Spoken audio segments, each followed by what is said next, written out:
So, good morning guys. Uh, Explain ko sa inyo yung mga paninda na nakakasira sa customer. Una na dyan yung makunat na chichirya. Yes. Kapag may mga customer tayo na nagko-complain about sa chichirya na makunat.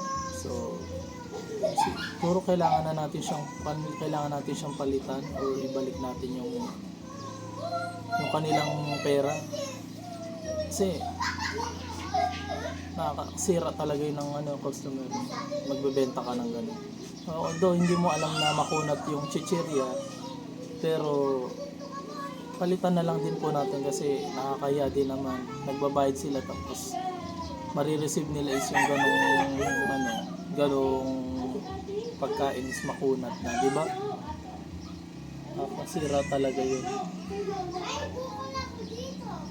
Pangalawa is yung overpricing. Yes, overpricing. Hihina yung paninda mo kasi lilipat sila sa ibang tindahan kaysa sa iyo mahal. Naghanap sila ng mas mura. Yun po, overpricing. Pwede ko yung mag-price 10, 15%, gano'n. Depende. Pero yung sobra-sobra na yung mga 30, gano'n. 25%. Wala. Lalayuan ka ng customer mo. Pangatlo is yung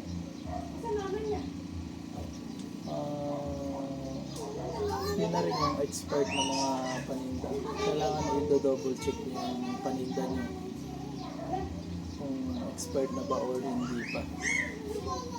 Kasi syempre kahit ikaw din naman, kung ikaw yung bibili tapos expert na, sira talaga. Yun po. At yung sumunod na nakakasira sa customer is yung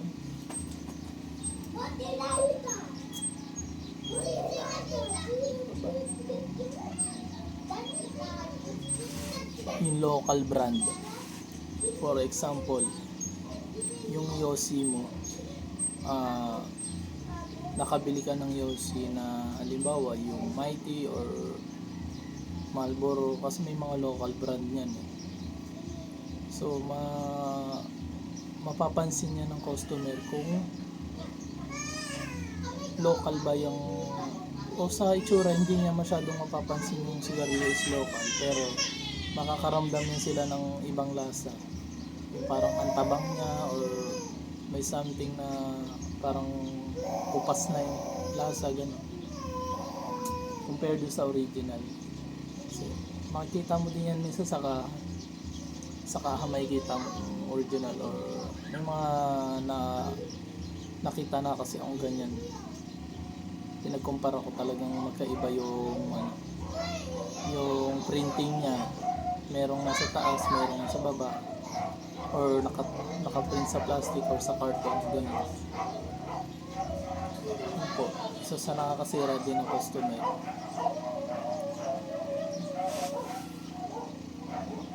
Tapos yung ugali ng tindero. Kailangan humble ka sa mga customer mo, lagi nakikipag-usap ka, maayos yung approach mo, gumagalang, gano'n. Huwag mong susungitan yung customer mo kasi lalay sa yung customer mo. Sabihin ang pangat ng ugali mo, gano'n. Kaya be humble. Maging pala kaibigan tayo sa mga customer natin. Kung hanggat maaari, pag-usap ka gano'n. Yun po. Tapos ano pa ba?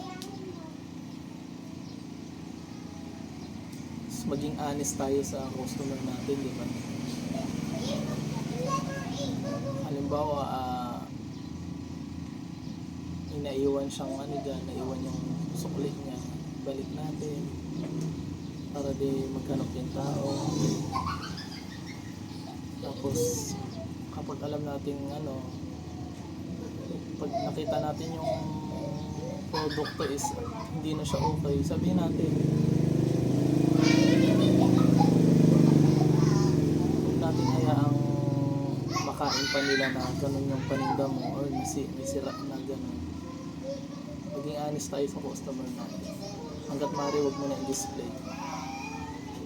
Itanggalin mo na sa mga paninda mo yung mga expired, yung mga maukunat dyan. Yan. Tanggalin mo na yan. So, lamang po. Konting tips lang naman. Salamat mga katindero.